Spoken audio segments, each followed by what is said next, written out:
Assalamualaikum warahmatullahi wabarakatuh. Selamat malam, senang sekali saya Galuh Waalaikumsalam. dari bisa kembali pada sharing aja seri 5 kali ini. Seperti biasa, sharing aja selalu menghadirkan narasumber yang ahli dalam bidangnya.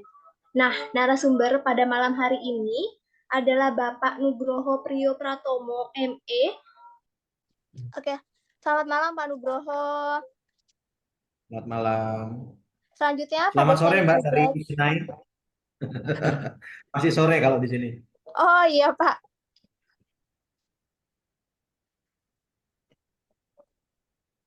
Selanjutnya pada sharing aja seri 5 ini dimoderatori Bapak Hindra Sweparjanto SE selaku founder dari HSC teman-teman. Sebelum memulai kegiatan, izinkan saya untuk mengambil tangkapan layar ataupun mengambil foto bersama. Bagi teman-teman yang berkenan bisa menyalakan kameranya sebentar.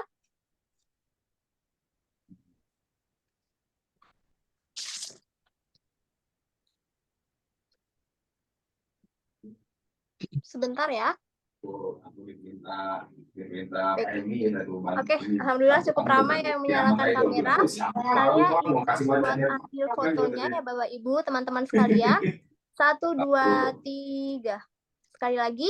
1, 2, 3. Ya, baik. Terima kasih banyak teman-teman sekalian. Langsung saja kegiatan pada malam ini langsung saya serahkan pada moderator kita, Bapak Hidraso. Diserahkan, Pak. Oke. Assalamualaikum warahmatullahi wabarakatuh.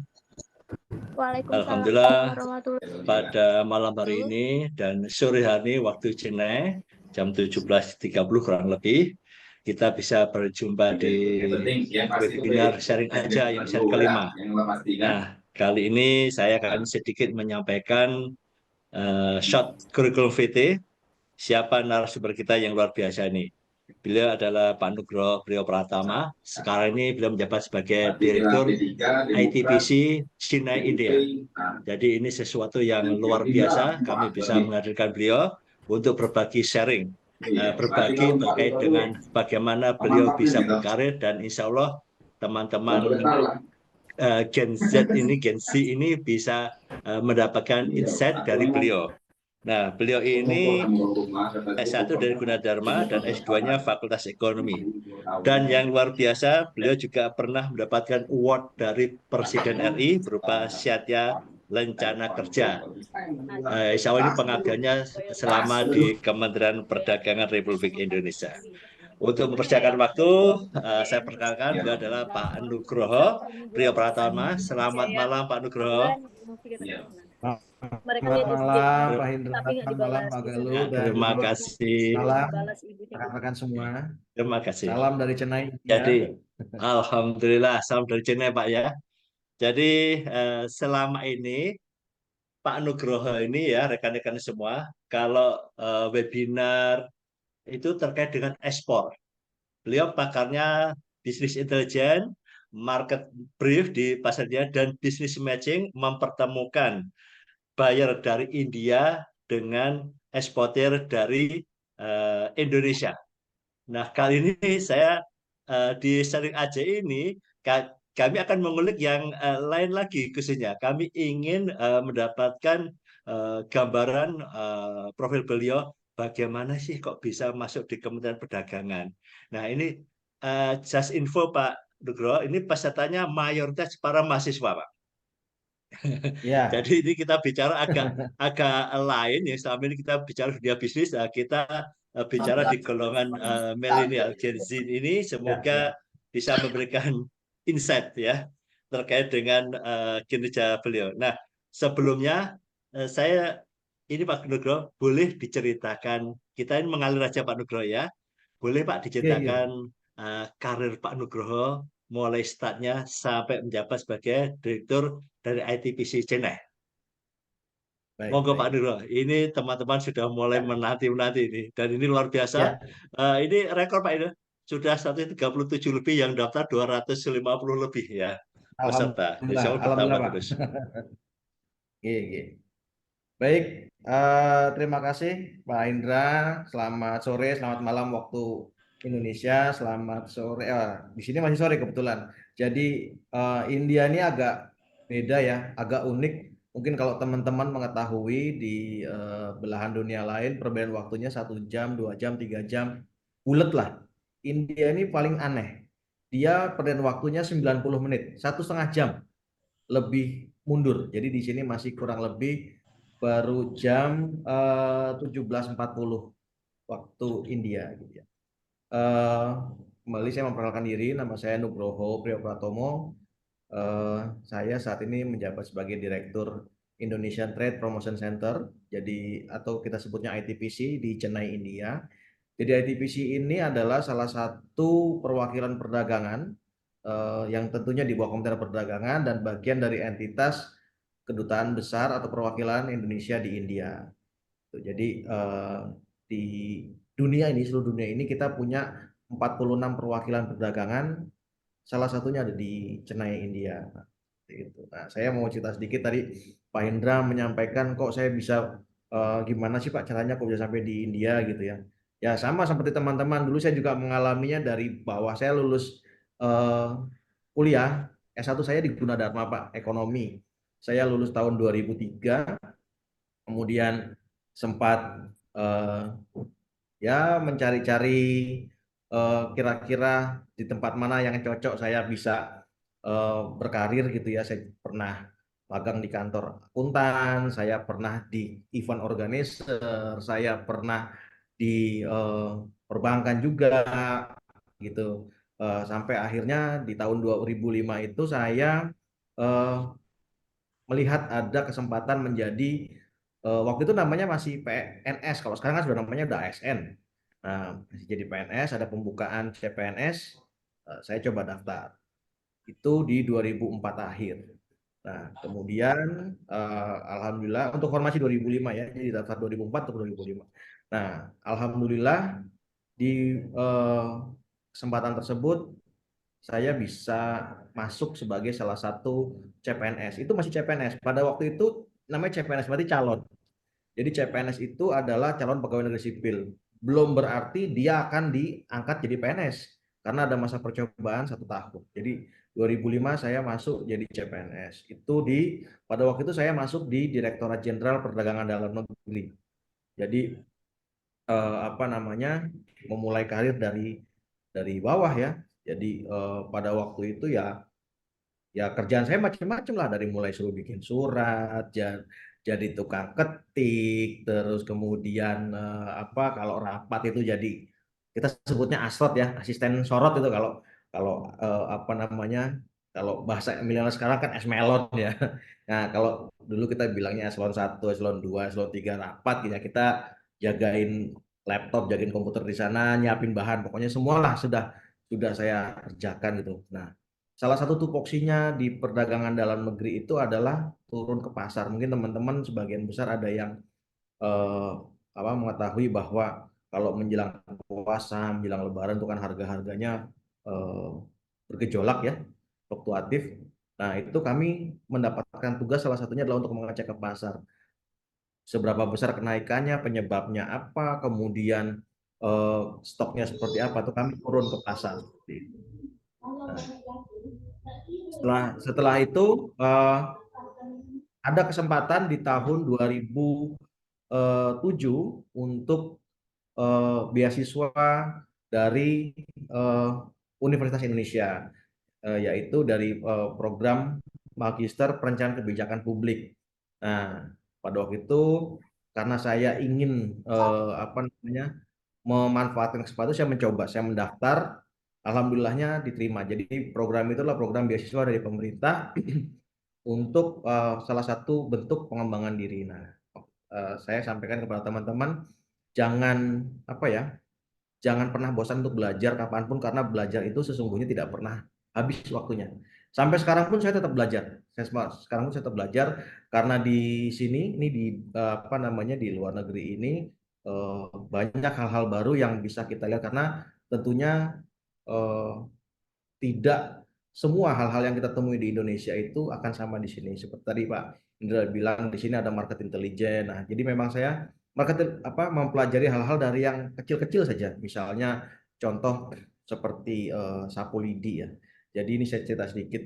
India ini salah satu negara yang mengimpor atau mendatangkan sapu lidi dari Indonesia. Mungkin teman-teman bingung buat apa sapu lidi di India gitu ya. Nah, teman di sini sapu lidi ini tentunya berkaitan tidak hanya kebersihan, tetapi dengan budaya dan agama. Jadi di India dengan mayoritas agamanya Hindu, mereka itu setiap bulan itu ada festival atau perayaan dari setiap masing-masing dewa. Kan di sini dewanya banyak banget ya. Nah, puncaknya adalah di perayaan Diwali. Nah, setiap rumah itu ketika akan Diwali itu sesungguhnya seperti kita akan Lebaran, mereka akan bersih-bersih nih Pak Indra. Mereka akan bersih-bersih, mereka akan semua dan semua peralatan bersihnya, kebersihannya itu menggunakan mayoritas menggunakan sapu lidi atau sapu nipah dan harus baru karena mereka beranggapan membersihkan sesuatu dengan barang yang bersih yang baru itu maka akan bersih semua. Jadi itu apa yang menjadikan salah satu peluang ekspor Indonesia untuk sapu nipah dan sapu lidi ke India. Itu salah satunya. Kemudian apa yang lainnya dengan penduduk India saat ini India penduduknya lebih dari 1,4 miliar dan saya rasa sudah mengungguli Cina ya karena Cina kan mengalami degradasi penduduk gitu. Nah, ini adalah salah satu peluang juga makanan. Bayangkan mereka setiap hari butuh makan 1,4 miliar orang. Nah, itu besar sekali. Nah, ini saya mau share screen sedikit Pak, short story-nya apa perjalanan saya. Bentar.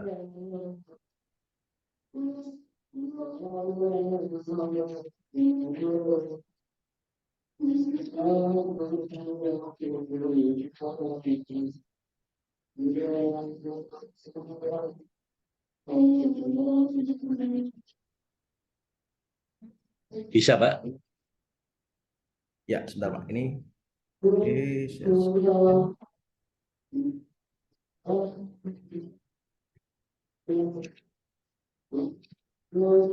Sudah terlihat ya? Bisa kelihatan Pak Ya, Indra? oke, sudah. Ya, jadi tadi saya sampaikan, saya 2007-2008 saya mengambil program Magister Perencanaan Kebijakan Publik di Indonesia dan alhamdulillah bisa menyelesaikan tepat waktu. Nah, kemudian dari situ saya belajar hal-hal lain. Kalau tadi di perdagangan dalam negeri, kemudian saya mulai belajar hal-hal lain. Di perencanaan kebijakan publik itu kita tidak hanya diajari tentang perdagangan dalam negeri, tapi kami juga pelajari tentang perdagangan internasional. Dari situ saya mulai belajar bagaimana perdagangan internasional itu dan akhirnya 2010 saya diberikan kesempatan untuk menjadi stand ahtase perdagangan di KBRI Brussels di Belgia. Nah, salah satu tugasnya atas perdagangan KBRI Brussels itu adalah memfasilitasi sidang-sidang perundingan internasional di Komisi Perdagangan Eropa atau European Commission. Jadi selain ada WTO, World Trade Organization, perdagangan internasional ini khususnya dengan pasar Eropa ada di Belgia namanya European Commission. Nah, di sana kita perundingan, kemudian misalkan ada arbitrase atau permasalahan dagang seperti itu. Saya kurang lebih di sana 2010 sampai 2011 ya. Nah, kemudian kembali ke unit awal di Jakarta. Nah, kemudian di tahun 2017 saya kembali diberikan kesempatan untuk penempatan di Taipei di KDI. Jadi KDI ini adalah satu-satunya kantor perwakilan Indonesia di luar negeri yang tidak langsung di bawah Kementerian Luar Negeri. Jadi ini adalah satu-satunya kantor perwakilan Indonesia di luar negeri yang berada di bawah koordinasi Kementerian Perdagangan. Karena Indonesia dengan Taipei dengan Taiwan kita memiliki hubungan diplomatik, maka kita memiliki hubungan dagang dan ekonomi. Jadi namanya kantor dagang ekonomi Indonesia. Saya di sana diberikan tugas sebagai kepala protokol dan konsuler yang mana mengatur setiap ada acara, kemudian dengan warga negara Indonesia, kemudian bila mana ada pejabat-pejabat yang datang. Ini salah satunya adalah pada waktu itu Pak Kiai Haji Ma'ruf Amin, saat ini beliau wakil presiden kita, beliau datang untuk mengajarkan tentang halal Pak dengan pemerintah Taiwan. Saya ingat betul ini tahun 2018, pada waktu itu Taiwan sedang belajar bagaimana mengembangkan halal tourism atau wisata halal eh, di tempatnya. Karena mereka nggak ngerti gitu, apa sih konsep halal seperti apa, dan mereka karena di Taiwan itu sendiri adalah pada waktu itu penduduk Indonesia, warga negara Indonesia di Taiwan itu hampir 300.000. Mereka penduduknya hanya 25 juta, tapi kita WNI-nya itu ada di sana ada 270.000 orang, jadi sekitar 11%-an loh.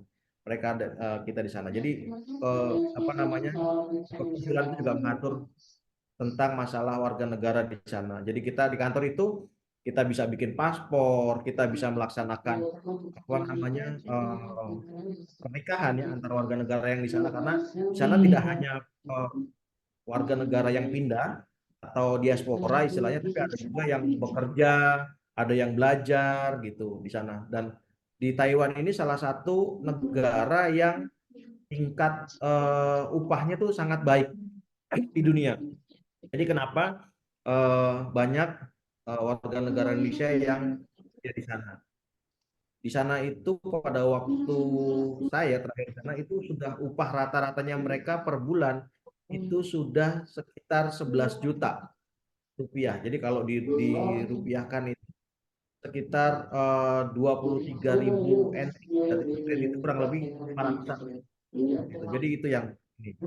Nah, setelah kembali dari penugasan di Taipei, kemudian saya menjadi kepala Balai Pengawasan Tertib Niaga. Nah, ini hal baru lagi nih, saya belajar lagi dari perdagangan internasional, kemudian saya belajar tentang ilmu protokol dan konsuler, kemudian saya belajar menjadi tentang pengawasan perdagangan. Nah, ini saya menjadi kepala Balai Pengawasan Tertib Niaga di Bekasi, yang salah satu tugasnya adalah melaksanakan pengawasan perdagangan produk-produk yang diatur, seperti misalnya minuman beralkohol, barang ber-SNI, kemudian barang impor. Nah, itu apa kami melaksanakan pengawasan itu.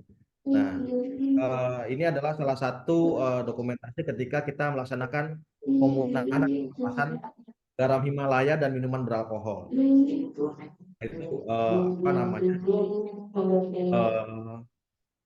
kegiatan yang salah satunya rutin dilaksanakan oleh Balai Pengawasan Tertib Niaga. Nah, saat ini Kementerian Perdagangan memiliki 4 balai. Yang pertama ada di Bekasi, kedua ada di Surabaya, ketiga di Makassar, keempat ada di Medan. Mereka ini hampir seperti bea cukai, cuma bea cukai menjaganya di perbatasan di border. Nah, kalau kita melaksanakan kegiatannya pengawasan border atau ketika barang-barang itu sudah masuk, kita awasi di pasar seperti apa, misalnya barang-barang wajib SNI seperti mainan anak, baju bayi, kemudian apa namanya kipas angin, barang-barang elektronik, kita cek apakah sudah sesuai atau tidak. Nah, kalau misalkan tidak ada, ya kita apa namanya kita laksanakan pengawasan dan penegakannya seperti itu. Rabu kok jelas. Rabu. Baik, jadi artinya buat teman-teman semua, selagi masih ada kesempatan untuk belajar ya, manfaatkan. Dan belajar itu bisa segala hal dan dari segala sumber. Bisa dari buku, bisa dari apalagi sekarang kan sudah zaman digital sangat gampang sekali. Sekarang bahkan saya kemarin baru lihat anak saya sendiri, dia kebetulan dia sekolah di sini di India, dia dapat soal yang dia nggak paham. Dia tanya nggak ke gurunya Pak, dia tanya ke AI. Dia masukkan lewat AI, keluar jawabannya. Wih, saya bilang luar biasa. Iya, sekarang canggih banget gitu. Jadi artinya dia tinggal masukkan hanya ke AI, maksudnya apa ini, dia keluar itu penjelasannya detail. Saya bilang wah luar biasa. Mungkin kalau zaman saya tuh ini apa ya mungkin saya bisa dapat Cari ilmu lebih banyak dan cari sekarang clippingan belajar Pak ya. ya Zaman dulu cari betul betul clipping koran. kalau benar Pak saya masih zaman itu masih zaman ini kalau misalkan dulu salah satu kerjaan sebagai staf baru ya itu saya setiap hari karena saya mengawasi harga saya lihat nih koran gitu kan dan korannya nggak cuma satu Pak banyak banget dari mulai Suara Pembaruan Kompas wah pokoknya semua semua koran saya clippingin kalau ada kejadian kenaikan harga itu di mana yang naik apa kapan mulai kapan naik oh itu saya bikin Pak saya bikin clippingnya itu saya kumpulin tuh karena ketika nanti pimpinan tanya ini Pak bahannya sudah kita siapkan ini gitu jadi dari situ Oh, nah dari situ kita juga ketika kita ngumpulin itu tidak hanya sekedar ngumpulin kita belajar oh kenapa di daerah sini selalu rawan kenaikan barangnya tuh itu saja gitu kan oh kenapa yang di sini kok cenderung aman untuk komoditi A tapi untuk komoditi B tidak aman kita pelajari ini apakah ada apa namanya ada faktor yang menjadi dominan sumbernya atau ada faktor lain seperti itu. Dan kemudian juga pasokan. Kita mempelajari pasokan seperti apa pasokan, bagaimana barang-barang itu dipasok. Kemudian pada musim apa dia rawan terjadi lonjakan harga atau kekurangan.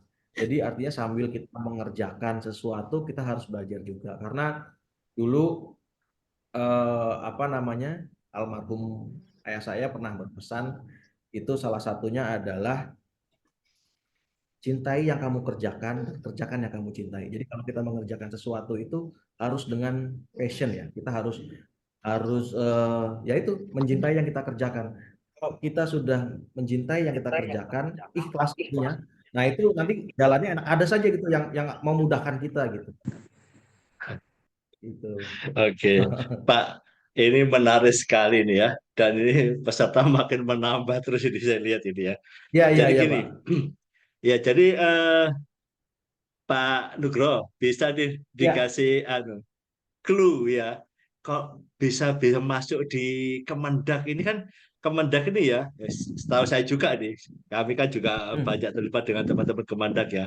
Itu adalah satu apa ya prestis sekali sama Kemendak dan yang kita lihat pantau itu kan ini, sering on the way-nya ke luar negeri. Nah, mungkin ada mahasiswa nanti yang mau lulus ini terus pikir ke sana. Itu kira-kira tipnya apa ya Pak ya? Bocorannya apa ini? Jadi kalau bisa masuk di sana itu apa yang diutamakan selain tentunya pendidikan formal, mungkin ada sertifikat tambahan, mungkin punya aktivitas yang lain ya. Nah, kira-kira bisa masuk di situ itu apa andalannya sehingga begitu kita sudah nyodorkan lamaran ya mereka langsung bagian recruiternya itu langsung tertarik ini nih gitu. Kayak itu udah masuk nanti tinggal bagaimana kita mengembangkan diri seperti Pak Nugro mulai mau macam-macam sana-sana ada lowongan apa beasiswa ambil dan akhirnya karir berjalan ya gitu. Yang penting kan clue-nya itu Pak masuk dulu nih yang penting bagaimana ini. Baik, memang saat ini apa namanya Kemendak ini cukup menjadi perhatian karena sering sekali disorot ya, baik media dalam negeri maupun media luar negeri juga karena menjadi salah satu penentu seperti misalnya kebijakan impor, ekspor, dan kebijakan perdagangan dalam negeri tentunya.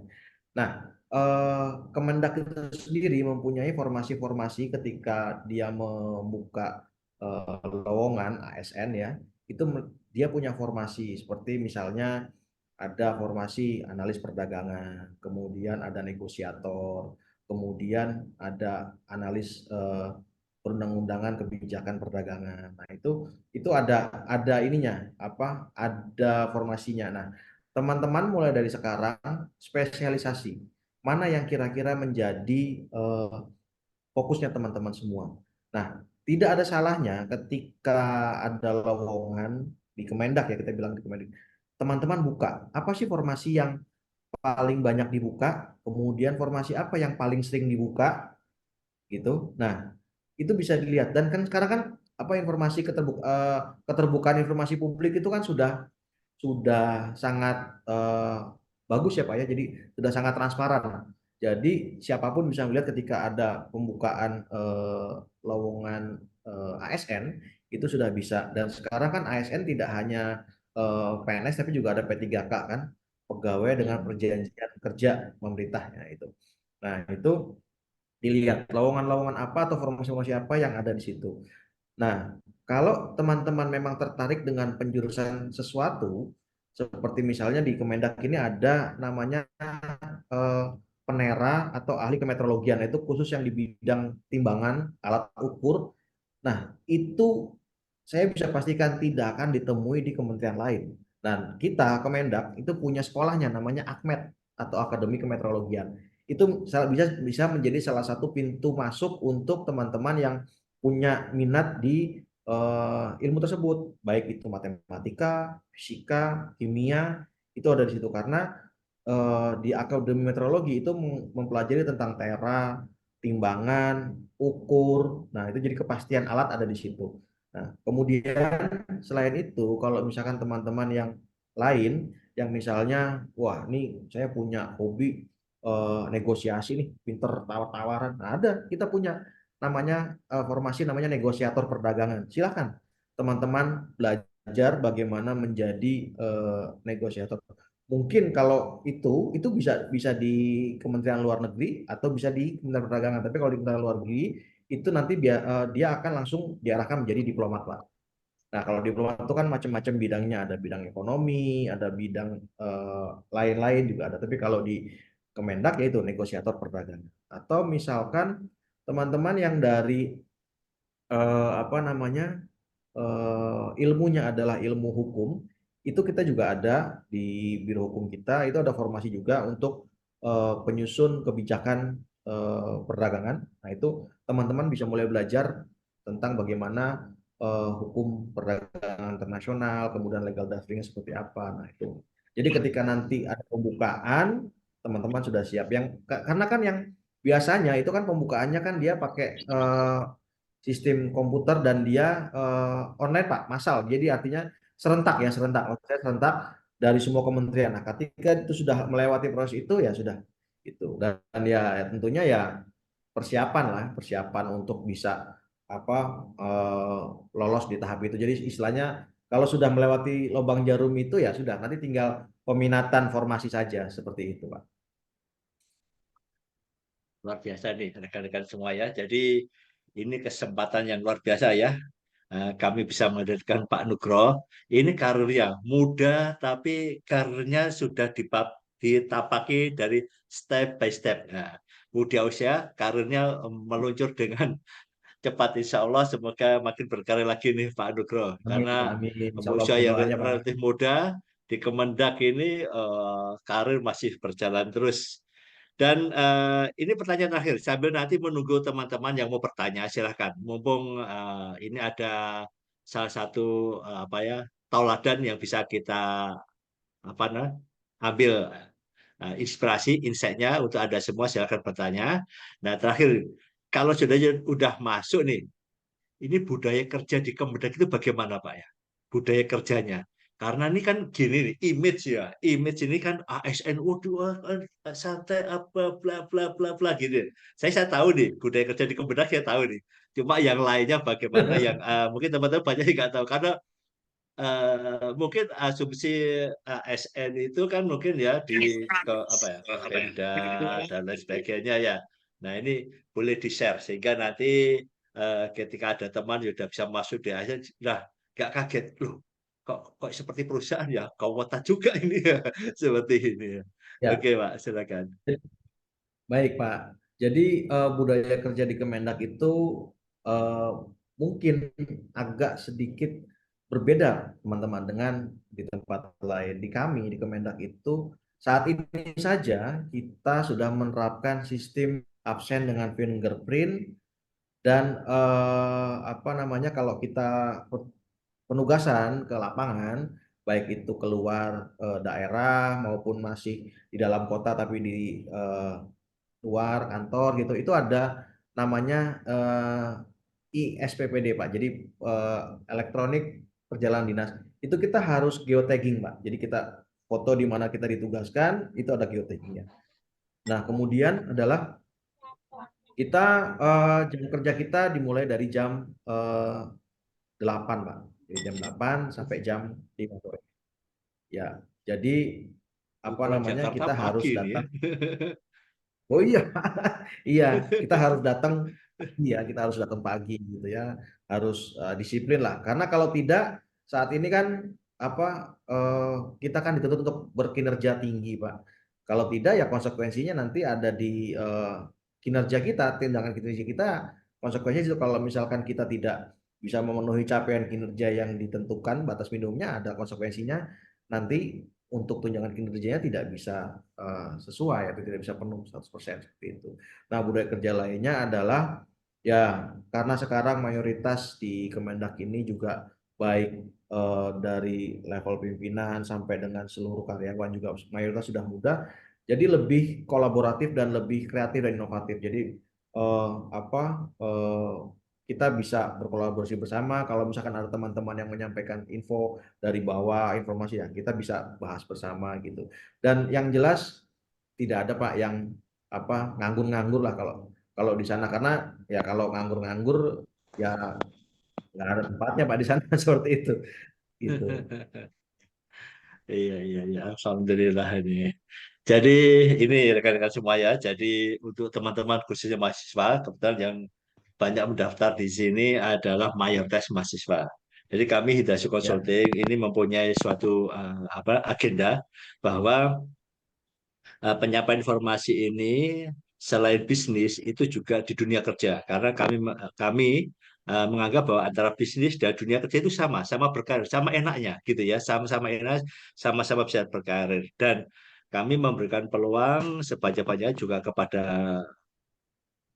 teman-teman muda ini ya, ada milih jalur mau jadi bisnis, kami juga Hidayah Consulting punya apa wadahnya mau berkarir di dunia kerja. Nah, kami juga punya wadah teman-teman yang luar biasa.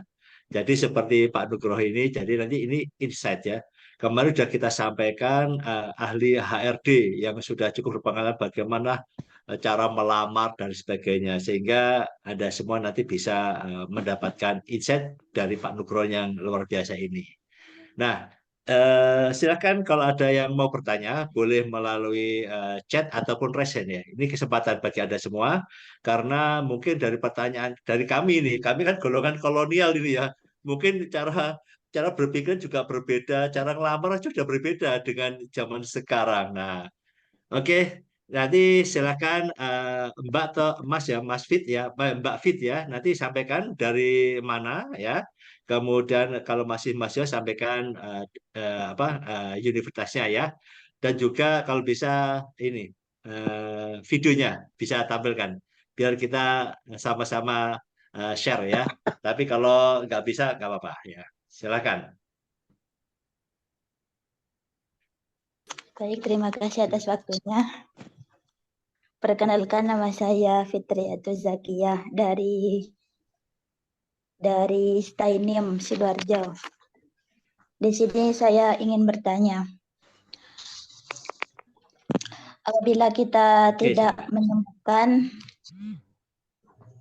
passion atau kesukaan kita, terus kemampuan kita itu biasa-biasa aja, umpama sama-sama ingin berbisnis dan sama-sama ingin di dunia kerja, terus kita itu masih bingung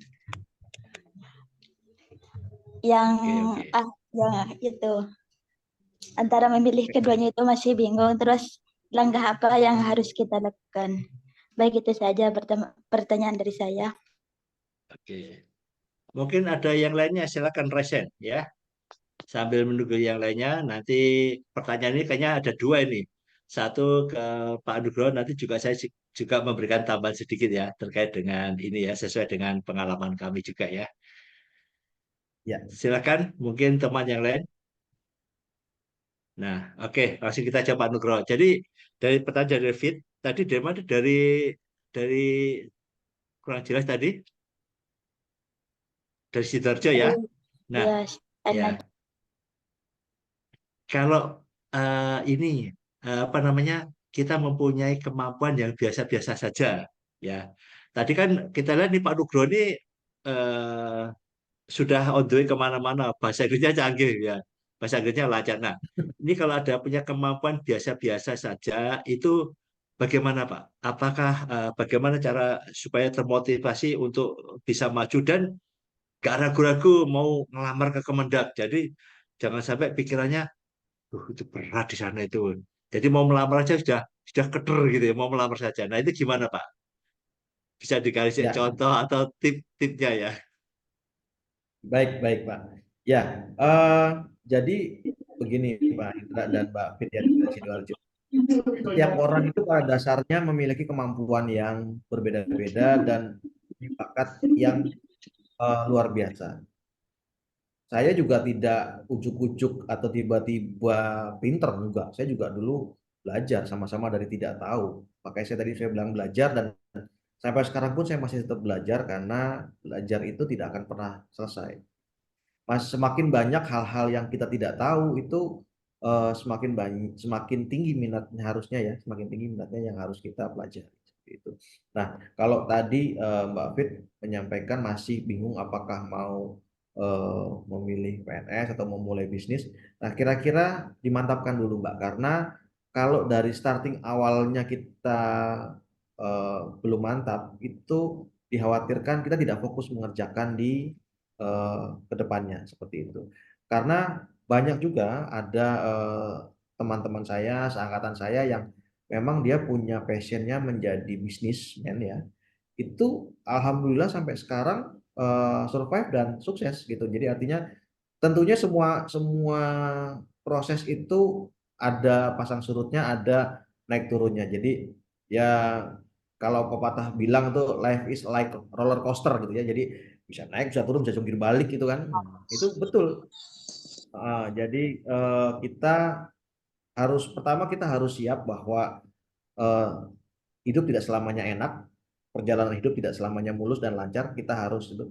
Tapi ketika kita mengalami kendala, kita mengalami kesulitan, sesungguhnya disitulah kita bisa mengevaluasi, oh kemarin saya gagal, saya belum berhasil, apa yang menjadi kendala, apa yang menjadi permasalahan, kok saya bisa sampai gagal gitu. Nah, kemudian kenali juga diri kita, Mbak. Kita kira-kira kita lebih cenderungnya kemana? Apakah kita lebih cenderung ke bisnis, ke usaha mandiri, wira swasta, itu bagus juga. Karena di sini, di IT Business ini saya juga bekerja sama dengan beberapa rekan-rekan pengusaha eksportir yang masih sangat muda-muda. Saya pun salut kepada mereka. Jadi artinya mereka bahkan masih ada yang sambil kuliah Pak Hendra.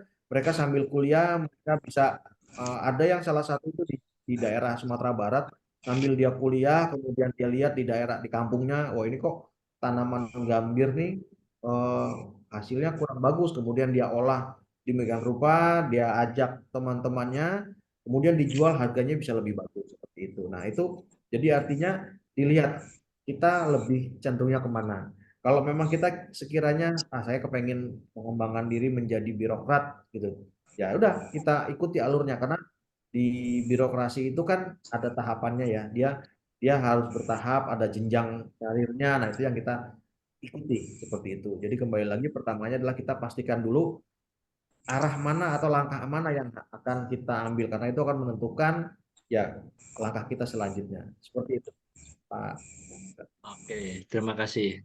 Jadi tadi sudah disampaikan oleh Pak Nugroho, Mbak Fit ya.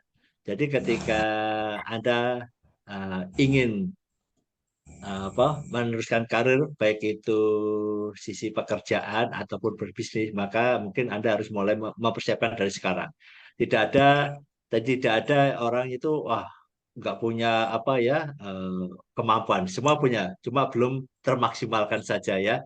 Jadi nanti mungkin dari kecenderungan Anda dari mana. Dan itu mulai disiapkan dari sekarang. Dan Anda mulai sibuk ya. Misalkan ini, wah setelah melihat webinar ini saya ingin masuk ke Kemendak.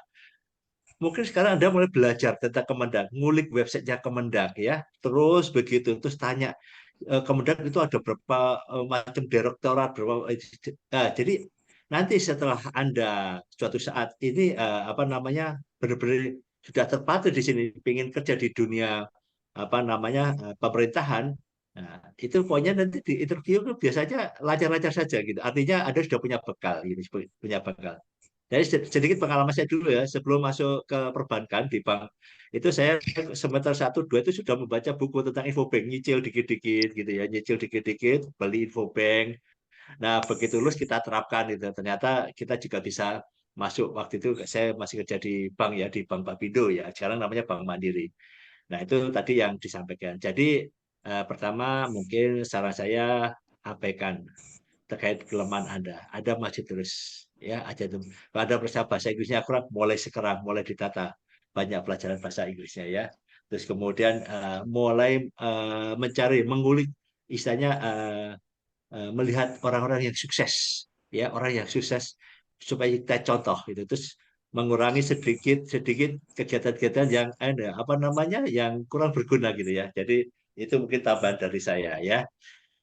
Terus ini ada pertanyaan, ya ini sudah mengarah ke bisnis ini. Ini ada sudah bisnis. Jadi yang disampaikan oleh Pak Nugroho tadi benar, banyak mahasiswa. Jadi kami pun punya UKM Pak dari Morowali, ya UKM kita ikut pelatihan kami juga, namanya Sadaria. Itu mahasiswa ekspornya sudah ke India Pak. Dan dia sudah bolak-balik sering ke India, sama broomstick ya lidi itu tadi yang Ya, disampaikan Pak Nugroho. Mungkin teman-teman habis itu cari lidi semua ini ya.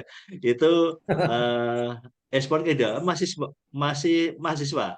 Terus kemudian segmen kedua, segmen pertama itu ya pakai logonya Industri Consulting ya. Segmen kedua sudah dengan Pak Menteri Pertanian, ya sudah mulai on the wah, way.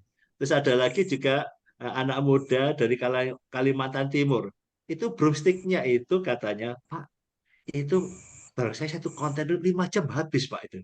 Satu kontainer 5 jam. Sehingga sekarang ini sudah 12 kontainer. Itu lidi. Jadi budaya sana sama sini berbeda ya. Kalau sana itu memang tadi sudah saya Pak Nugroho namanya sapu lidi. Lidi itu memang benar-benar kalau ingin bagus ya harus baru kan gitu ya. Itu salah satu budaya. ya, Nah ini ada teman yang mulai tanya nih Pak terkait dengan ini saya kurang tahu namanya pakai Oppo ya. Izin tanya Pak, saya kan ikut ekspor Pak. Bagaimana cara cari pembeli selain ke ITP siapa? Terima kasih cara cari pembeli nih Pak. Biasanya mungkin ya, di pasar India nih ya tentunya ya. Tapi ada juga nanti Taiwan ya, Bapak kan pernah juga di KDI Taiwan juga. ya, baik. Jadi ini namanya siapa ya? Kok saya panggilnya Mas Oppo aja ini? Mas Oppo. Atau soalnya namanya Oppo A54. Ya, jadi banyak cara untuk menggait pembeli supaya tertarik dengan produk kita. Yang pertama harus tertarik dulu. Perkara beli nggak beli itu nanti belakangan. Yang penting kita tertarik dulu. Kalau orang sudah tertarik, pasti akan terjadi komunikasi seperti itu. Nah, gimana caranya supaya pembeli tertarik dengan produk kita? Kita yang pertama ya harus menjadikan barang kita itu eh, adalah unik atau eye catching. Tidak harus ke ITPC, teman-teman bisa memanfaatkan sekarang banyak banget. Salah satunya ada di tempat Mahindra juga. Ini adalah media pelatihan ekspor. Kenapa harus melalui satu? Karena di tempat itulah apa ilmu-ilmu tentang ekspor, ilmu-ilmu tentang promosi, marketing itu akan diajarkan dengan lengkap. Itu yang pertama. Kedua, saat ini media sosial, media digital itu sudah sangat masif, sudah sangat gampang sekali. Teman-teman nggak perlulah buka kantor yang gede-gede gitu. Cukup di rumah modalnya internet sama gadget, baik handphone maupun laptop. Itu teman-teman sudah bisa membuat eh, market sendiri. Teman-teman foto pakai handphone, masukin. Yang paling gampang adalah sekarang kalau teman-teman ini saya yakin teman-teman ini apa namanya pelanggan setia toko oren atau toko hijau ini. Nah, jadi gampang tinggal difotoin, masukin ke apa namanya ke eh, bukan ke merek bukan ke toko oren toko hijau tapi masukkan ke sarana media sosialnya teman-teman, misalkan saya sebut saja Instagram atau kalau memang fokus ke LinkedIn. Nah, LinkedIn ini salah satu media sosial yang sangat bagus untuk bisnis. Nah, selain itu adalah Instagram. Nah, kalau teman-teman mau lebih lihat bagaimana cara ITPC Chennai memasarkan produk-produk Indonesia, teman-teman bisa buka Instagramnya ITPC Chennai digabung, ITPC Chennai digabung. Teman-teman bisa lihat di situ kami mempromosikan semua produk-produk yang sudah kita kurasi, sudah kita pilih yang terbaik tentunya untuk bisa dipasarkan. Nah, dari hasil pemasaran atau pempromosian produk tersebut, itu akan ada buyer-buyer yang tertarik. Nah, ketika sudah tertarik, kemudian kita komunikasi, kemudian kita apa namanya diskusi, Anda mau beli berapa, harganya sekian, tentunya tawar-menawar itu hal yang mutlak dalam perdagangan. Ketika sudah cocok, nah sekarang permasalahan kedua, gimana caranya kirim barang ke luar negeri? Nah ini hal baru lagi nih, karena tidak semua orang paham caranya mengirim barang ke luar negeri atau yang kita sebut ekspor. Mengirim barang ke luar negeri kita harus tahu. Pertama adalah HS code atau harmonic system. HS code itu adalah kode verifikasi atau kode unifikasi dari produk tersebut. Seperti tadi contohnya misalkan broomstick atau sapu lidi. Cari HS code-nya berapa.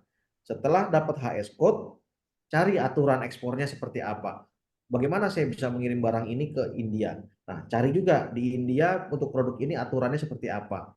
Jadi kita harus belajar gitu. Jadi kalau kita ekspor itu kita nggak seperti apa jual barang atau kirim barang dari Sumatera ke Jawa atau dari Jawa Kalimantan seperti itu. Enggak. Ini karena ini sudah lintas negara, tiap negara punya peraturan, kita mengeluarkan barang juga ada aturan. Nah, itu teman-teman harus belajar.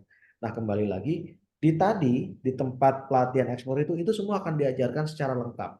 Jadi tahap-tahapnya teman-teman sudah diajari dan bahkan akan dibimbing kalau misalkan mau cari regulasi ini loh linknya, ini loh tempatnya. Kalau misalkan mau cari informasi terkait perdagangan atau barang-barang yang dibutuhkan di negara tujuan, ini loh linknya gitu. Kalau misalkan teman-teman mau nanya sama perwakilan program perdagangan, oh ini loh linknya yang bisa dikomunikasi di seluruh dunia seperti itu. Jadi artinya eh, kalau sudah dapat ilmunya baru kita bisa jalan. Karena eh, melaksanakan sesuatu itu harus ada ilmunya, tidak bisa sembarangan. Supaya kita juga siap untuk berbisnis. Karena pada dunia bisnis sendiri tidak semua buyer, ya ini saya kasih tahu, tidak semua buyer yang datang ke kita itu mempunyai tujuan langsung beli. Ada yang cuma tanya-tanya, ada yang cuma cari tahu, ada yang membandingkan dengan harga produk lainnya, bahkan ada yang niatnya tidak baik gitu. Jadi melihat wah nih kayaknya nih baru belajar nih. Nah, dia sudah punya etikat tidak baik. Nah, itu harus kita pelajari karakteristik dari setiap buyer gitu. Nah, salah satu tugasnya ITPC Chennai sebagai perwakilan perdagangan luar negeri adalah kami akan memverifikasi bila mana ada teman-teman eksportir mendapatkan kontak dari buyer sebelum melaksanakan kontrak dagang atau transaksi dagang, bisa nanya ke kita, Pak, saya tadi dihubungin nih sama buyer dari India, ngakunya namanya ini, nama perusahaannya ini, alamatnya di sini, teleponnya ini. Kira-kira verified nggak Pak ya? Kasih ke kita. Kita di sini ada caranya untuk memverifikasi apakah buyer tersebut verified atau tidak. Kita akan cek dari track recordnya, dari semuanya kita bisa. Nanti kita akan sampaikan, oh oke, ini bayarnya qualified, silahkan diteruskan. Itu saja. Nah, kalau misalkan kita menemukan ada hal-hal yang harus menjadi perhatian, ya kita sampaikan, ini bayarnya verified, cuman catatan dia tidak mulus. Nah, silahkan Anda apa namanya menyampaikan dengan mereka, tapi hati-hati. Gitu. Kurang lebih seperti itu. Oke, terima kasih Pak. Nah ini ya valid. Beliau ini ahlinya market intelligence. Jadi eh, di Kemendak ini sudah memberikan satu wadah yang luar biasa, di mana ada perwadah kita di seluruh dunia, mungkin kalau lebih 46 Pak ya. Dan itu ada Betul. wakil dari Indonesia yang nanti insya Allah bisa membantu teman-teman, khususnya bagi pemula-pemula, dan termasuk tadi sampaikan, ini valid atau tidak, dan lain sebagainya. Nah ini jadi akses untuk ke sana itu sudah banyak ya, sudah banyak. Oke, kita lanjut. Ini ada yang udah mulai panas ke bisnis nih Pak ini. Ini ada satu Pak, Karena izin di yang atas tuh yang ketinggalan dari Mas Jordi nih. Ada yang Mas ketinggalan Jody ya, dia. sebentar, sebentar. Oke, oke, oke, oke, oke. Oh iya, iya. Mas Jordi. Oh iya, oke, oke. Izin bertanya Pak, kebetulan saya PNS di Kabupaten tertarik pindah ke Kemendagri. Tapi masih terikat kontrak 10 tahun dengan Pemkab. Pertanyaannya, kualifikasi, kemampuan, skill apa yang harus saya persiapkan mulai dari sekarang agar setelah habis kontrak 10 tahun dengan Pemkab, saya bisa langsung pindah ke Kemendak. Wah, ini. Ini kelas berat ini Pak, pertanyaannya ini Pak. Boleh Pak dikasih bocoran ini. Ya, banyak sekali teman-teman di Kemendak yang memang dia asal unit awalnya itu dari teman-teman di daerah. Jadi artinya ini saya kasih clue-nya dulu, artinya bukan suatu hal yang mustahil teman-teman di daerah baik itu di kabupaten, di provinsi atau kota madya bila mana ingin berkarir di Kemendak di pusat. Itu sangat mungkin sekali. Yang pertama adalah saat ini kurang lebih sudah sama apa yang kalau di kabupaten biasanya ini ada dinas perindak ya. Nah, yang pertama adalah kalau teman-teman ingin belajar eh, miniaturnya, kalau bahasa saya. Jadi teman-teman bisa belajar dari bagaimana struktur di dinas perindak itu sendiri. Ini di kabupaten X misalnya. Teman-teman pasti kan punya relasi di dinas perindak di kabupaten tersebut. Tanya, di sana itu apa saja yang dipelajari? Biasanya kalau teman-teman di kabupaten kota itu yang menjadi unggulan itu biasanya perdagangan dalam negeri, Pak. Karena mereka berhubungan langsung dengan masyarakat dan perdagangan dalam negeri di sana. Nah, pelajari apa yang menjadi tupoksinya. Kemudian pelajari bagaimana hal-hal yang memang dikerjakan di sana gitu. Nah, kemudian setelah itu kalau memang tadi bicara dengan kontrak 10 tahun PF, nah nanti bisa mengajukan namanya surat permohonan pindah. Nah, tapi tentunya ini ada dua beda Pak. Kalau kalau PNS di daerah itu kan dia terikatnya dengan BKD, Pak. Badan Kepegawaian Daerah yang berada di bawah koordinasi Kementerian Dalam Negeri. Sementara kami, kementerian-kementerian di pusat kan langsung di bawah BKN. Nah, jadi ini ada dua mekanisme yang berbeda. Jadi mereka harus kalau bahasanya itu adalah harus lolos butuh Pak, lolos butuh dari instansinya mereka, kemudian dia diizinkan dari BKD, kemudian masuk ke BKN dulu baru ke kita. Nah, itu bisa diajukan gitu. Nah, tetapi itu tadi teman-teman harus pilih dulu misalnya oh saya tertarik menjadi analis perdagangan. Ya sudah, pelajari dulu. Nanti kan bisa dipilih itu fungsionalnya karena sekarang kan sudah zamannya di JF, jabatan fungsional. Nah, teman-teman spesialisasinya di situ. Syukur-syukur teman-teman bisa memulainya dari JF-nya yang ada di daerah, JF yang sama. Jadi ketika pindah itu sudah satu jalur istilahnya, sudah satu jalur JF gitu. Seperti itu. Oke. Ini sudah dapat insight ya dari yang Mas Jordi ya. Ini berhubung waktu sudah mulai merangkak, tapi kita selesaikan dulu Pak ya Baik, pertanyaan-pertanyaan ini. Habis itu kita close ya karena mohon maaf ini menyita waktu Pak Nugroho. Jadi ini sebenarnya kalau diteruskan mungkin sampai malam ya. Jadi ini kita coba dari Ibu Mbak Diah ya, Mbak Diah. Izin bertanya, saya masih kelas 10. Kelas 10 ya. Dan saya punya bisnis jualan online seperti makanan ringan. Saya mau bertanya bagaimana kalimat yang menarik untuk promosi produk seperti makanan ini. Wah ini loh luar biasa ini. Center of business-nya kelas 10 ini. waduh. Ini Pak. Nah, jadi Dan sekalian aja Pak ya dari Pak Eka ini ya. Pak Eka baik. juga izin bertanya untuk import ada API di NIB, sedangkan ekspor apakah ada izin di NIB-nya? Oh ya, ada nih. Baik. Yes. Oke Pak Jadi silakan. itu Pak. Oke. Jadi kepada Mbak Diah, saya apresiasi sekali masih kelas 10 tapi sudah bisnis jualan online. Nah, kalau untuk kalimat yang menarik itu promosi produk seperti makanan, ini makanannya apa dulu nih? Kalau misalkan makanan yang banyak, apa namanya, jenisnya banyak, kemudian ragamnya juga banyak di tempat lain ada, ya kita harus bisa memunculkan keunikan dari produk kita, gitu kan? Misalnya eh, apa namanya apa yang tidak ada di tempat lain itu di tempat kita. Nah, jadi misalkan kalimat-kalimat yang menarik apa di tempatnya Mbak Dia ini kira-kira yang kalau beli di tempat lain nggak nemu cuma di tempatnya Mbak Dia. Jadi misalkan katakan kalau kamu cari yang bagus di toko sebelah, tapi kalau cari yang enak di tempat saya. Contohnya seperti itu. Nah, Oke. ya kalau cari yang kotaknya bagus di toko sebelah, tapi kalau cari yang rasanya enak cuma di toko saya.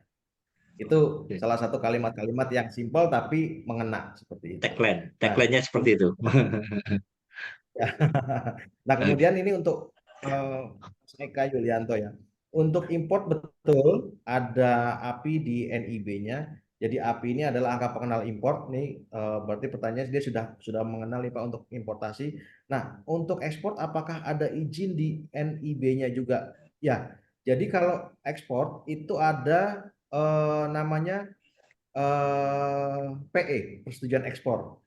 Jadi harus ada klasifikasinya sendiri-sendiri. Jadi kalau misalkan kalau di NIB kita, kalau kita importir itu kan ada API-nya. Nah, kalau untuk ekspor ada izinnya, tetapi dia di situ tidak di NIB-nya tidak tertulis untuk ekspornya, untuk izin ekspor. Tapi kalau API ini kan seperti identitas kalau SIM, angka pengenal impor. Jadi dia selaku importir. Nah, ini pun dia terbagi, ada importir umum, ada importir terdaftar.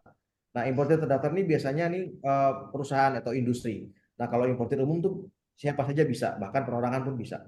Nah, kemudian kalau ekspor ini nanti itu mekanismenya beda lagi. Dia ada kalau di impor ada namanya PI, persetujuan impor. Kalau di ekspor namanya PE, persetujuan ekspor. Nah, tapi di NIB-nya kalau untuk yang ekspor dia tidak wajib tertulis seperti ada API-nya gitu. Jadi artinya bisa melaksanakan ekspor melalui NIB-nya, nanti ada formulir tersendiri yang harus dilengkapi atau dipenuhi. Itu Pak. Oke, terima kasih Pak Nugroho. Ini pertanyaannya ke arah bisnis semua nih.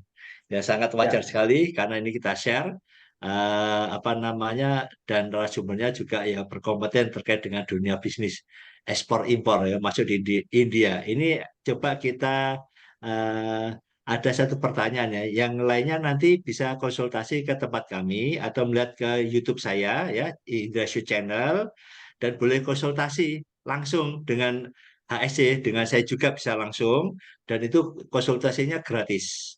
Dan share YouTube yang saya share di Dasar Channel itu juga tidak berbayar ya. Kecuali memang ikut mentoring bimbingan kita yang terus kita bina sampai sekarang ini. Nah, yang ingin apa mahasiswa ingin tanya-tanya silakan. Kami salah satu konsultan untuk ekspor.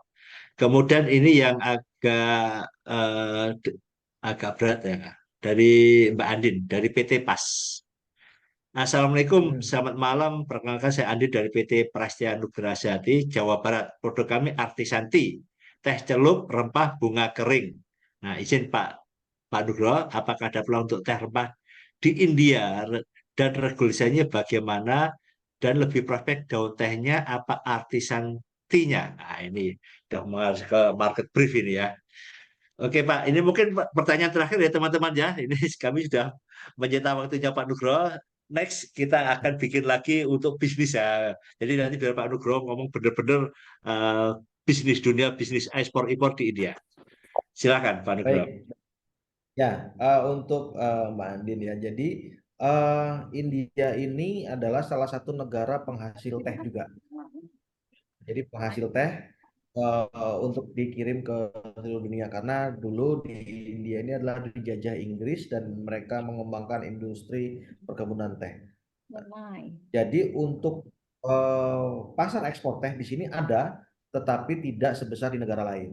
Nah, khusus bagi masyarakat India sendiri, mereka meminum teh atau mengkonsumsi teh itu tidak seperti kita. Mereka di sini teh dan kopi itu mayoritas atau mostly dicampur dengan susu. Jadi namanya chai, seperti teh tarik lah kalau di Malaysia atau kalau seperti di Sumatera Barat. Jadi mereka itu mengkonsumsi teh di sini apapun tehnya mereka campur pakai susu. Itu. Nah, gitu. Nah, untuk artisanti teh celup rempah bunga kering ini di sini seperti saya sampaikan ada peluangnya ada, hanya tidak besar dan mereka mencari yang teh-teh yang mereka nggak punya. Kalau misalkan seperti jasmine tea mereka punya, mereka misalkan kayak floral tea mereka punya, gitu. Nah, teh apa kira mereka nggak ada? Salah satunya saya kasih bocorannya adalah ginger tea. Ini peluangnya. Ginger tea, ya. Jadi ginger tea itu mereka tidak kuasai. Nah, itu peluang kita. Kemudian Jahe ini. kalau ya teh jahe, Pak, teh jahe. Nah, nah kemudian ada lagi yang campurannya saya lupa nama tapi campurnya itu ada cengkehnya, ada kamomelnya. Nah itu juga ini. Jadi tetap ada, hanya tidak sebesar negara lain, tapi tetap ada itu. Dan di India ini yang tadi seperti saya sampaikan, ini regulasinya banyak sekali. Jadi kalau mau ke berdagang ke India itu seperti Indonesia ada PPOM-nya, kalau di India namanya FSSAI gitu ya, Food Safety and Standard Agriculture of India. Jadi produk-produk makanan utamanya yang berbahan dasar dari nabati itu harus ada izin di FSSAI-nya. Nanti bisa dicari apa sih FSSAI itu apa gitu. Nah, itu di situ. Nah, itu kliknya banyak sekali. Nanti bisa dibuka, dicari aturannya ini, larangannya ini, dan mereka sangat transparan sekali untuk perdagangan seperti itu, Pak.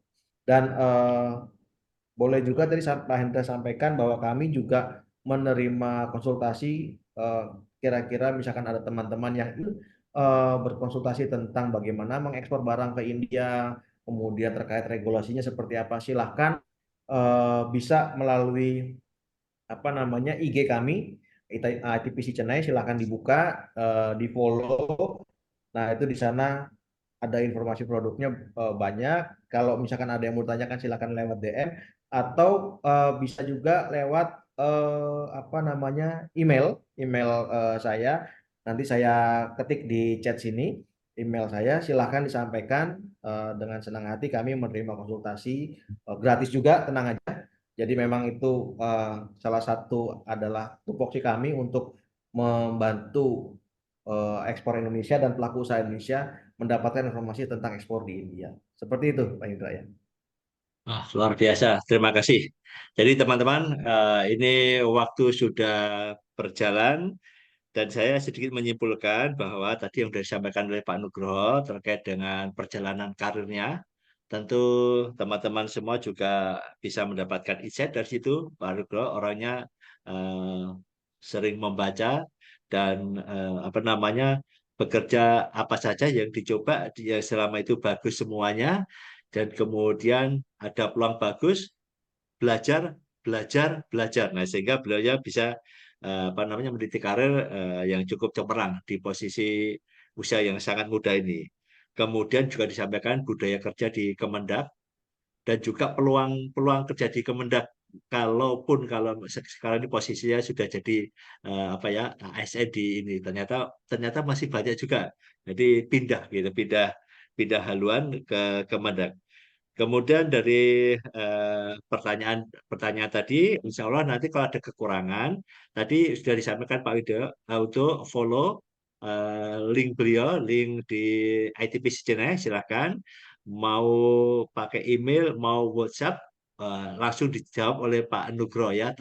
Mau tanya-tanya tentang bisnis atau ada sesuatu yang sifatnya terkait dengan bisa masuk di dunia kerja Kemendak ya, insya Allah nanti ya, semoga beliau diberi kesehatan sehingga bisa menjawab, karena begitu kita share begini dan stability matching ini, teman-teman ITPC ya, Pak Nugroho ini mendapatkan email yang bertubi-tubi, WA yang bertubi-tubi ini seluruh Indonesia ya, bertubi-tubi. Jadi mohon maaf nanti kalau mungkin kok nggak dijawab-jawab ya, itu kadang-kadang ya harus di-remind lagi karena banyak sekali ya, kami paham sekali itu, jadi banyak sekali email WA ke beliau ya. Jadi ini harus dipahami ya. Jadi ada peluang Anda, dan juga kami dari Indrasyu Consulting tetap kami akan memberikan konsultasi secara teknis bagaimana menjadi pebisnis. Kemudian kami juga tahun depan ini memberikan sedang kita siapkan semua untuk teman-teman yang ingin berkarir di dunia kerja. Jadi yang kita buat suatu pelatihan yang berkompetisi untuk berbasis kompetensi. Nah, ini juga insya Allah kita siapkan juga. Di sisi lain kita juga akan mengajari bagaimana cara berbisnis, insya Allah. Dan kami ada Instagram siap ekspor juga ada. Kemudian nanti bisa konsultasi ke kami ya terkait dengan bagaimana cara berbisnis tentang ekspor, dan termasuk juga bagaimana kita bisa mendapatkan bayar, dan nanti akan didukung oleh teman-teman dari ITPC khususnya dari Cina nanti insya Allah, karena beberapa bulan yang November ya Pak ya, kita melakukan bisnis matching Pak ya dengan UKM di Kalimantan Timur waktu itu ya. Terus kita ketemu Trade Expo Indonesia ya di Jakarta. Oke Pak Nugroho, sebelum ditutup, kami izin minta closing statement Pak Nugroho untuk penyemangat teman-teman muda Baik, yang mau berbisnis maupun berkarir di dunia Kementerian Perdagangan. baik. Teman-teman semua, ini terutama ini pasti di bawah saya jauh umurnya. Kalau saya sudah anggota Klub 40, kalau teman-teman saya yakin mungkin paling tinggi adalah 30-an. Jadi yang pertama adalah jangan pernah berhenti untuk belajar karena banyak ilmu yang pastinya kita bisa dapatkan. Yang kedua adalah eh, tentukan langkah kita, kemana kita akan melangkah, kesitulah kehidupan kita atau nasib kita akan tertuju. Jadi sekarang kita sudah harus mantapkan langkah, sudah harus tentukan arah kemana kita akan eh, melangkah dan akan menjadi apa. Karena kalau kita sudah menentukan arahnya pasti, kita akan menapaki langkah kita itu juga dengan baik, dengan arah yang pasti. Dan yang tadi saya sampaikan adalah eh, lakukan yang kamu cintai. Jadi artinya kita senangnya apa? Kalau kita senang jadi birokrat ya lakukan. Kalau kita senang bisnis ya lakukan. Dan kalau sudah cintai yang kita lakukan. Jadi kalau kita sudah memilih itu ya kita harus meneguhkan hati ya. Inilah pesan saya di sini diseriusi seperti itu Pak. Jadi jangan ragu-ragu, jangan setengah-setengah. Karena kalau yang setengah-setengah hasilnya tidak bagus juga. Jadi harus teguh semangat, tetapkan langkah. Insya Allah hasil yang baik, masa depan yang cerah bisa teman-teman dapatkan. Begitu Pak Indra. Terima Oke, kasih. terima kasih Pak Nugroho atas sharing yang luar biasa ini. Semoga memberikan semangat kepada teman semua untuk berkarir di dunia kerja maupun bisnis. Dan kami dari Industri Consulting sangat berterima kasih khususnya pada Pak Nugroho dan teman-teman dari ATPC Cine. Semoga sehat selalu, sukses terus, dan selalu berbagi ilmu kepada warga Indonesia yang ingin maju di dunia bisnis maupun di dunia kerja. Oke, Pak Nugroho, terima kasih. Ini waktu kami serahkan kepada MC ya, Mbak Galuh. Terima kasih. Assalamualaikum warahmatullahi wabarakatuh. Waalaikumsalam warahmatullahi Waalaikumsalam. wabarakatuh. Baik, terima kasih banyak untuk Pak Hindra dan Pak Nugroho, narasumber kita yang hebat pada malam hari ini. Nggak kerasa sudah 1 jam lebih untuk acara webinar kali ini. Semoga menjadi manfaat bagi teman-teman sharing semua. Sebelumnya, teman-teman bisa mendapatkan e-sertifikat dengan mengisi daftar hadir yang telah kami kirimkan melalui room chat Zoom ya. Saya mengucapkan banyak terima kasih, mohon maaf jika ada salah kata dan salah tindakan yang kurang berkenan di hati teman-teman sekalian. Wassalamualaikum warahmatullahi wabarakatuh. Waalaikumsalam warahmatullahi wabarakatuh. Izin live. Malam warahmatullahi Terima kasih, Pak Nugroho. Baik Pak. Oke. Ada keluar. Terima kasih Pak. kasih. Aduh, belum bingung. Tapi saya kasih mati. Saya.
Laki-laki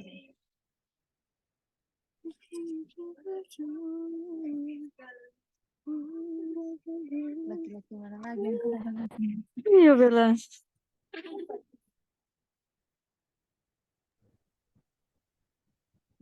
Hai Shelomita.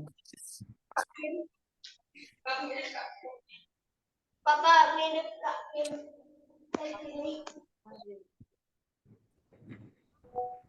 Kavina.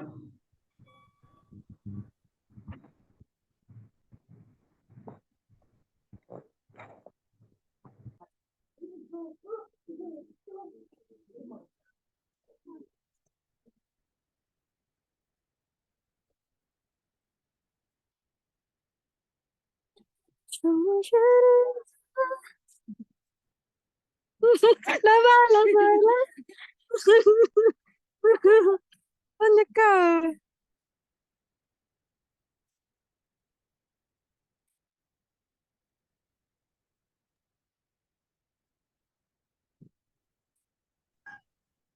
Ini kenapa napi lain-lain tuh gak sekarang kan? Lain apa? Tuh kan. Lagi lagi rela beli itu gak di Shopee karena nggak mau. Apa itu temannya di depan kenapa itu? Nggak beli nih ya, lain ini ya. Dia memang sama teman-teman dulu. Peduli gitu dulu. Boy. Berat di depan.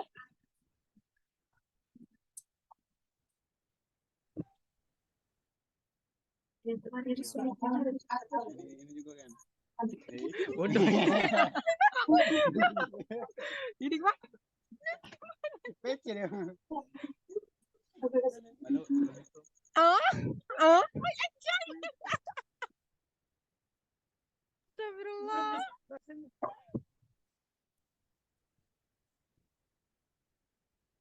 Mikir itu ada songkok kuliah ya.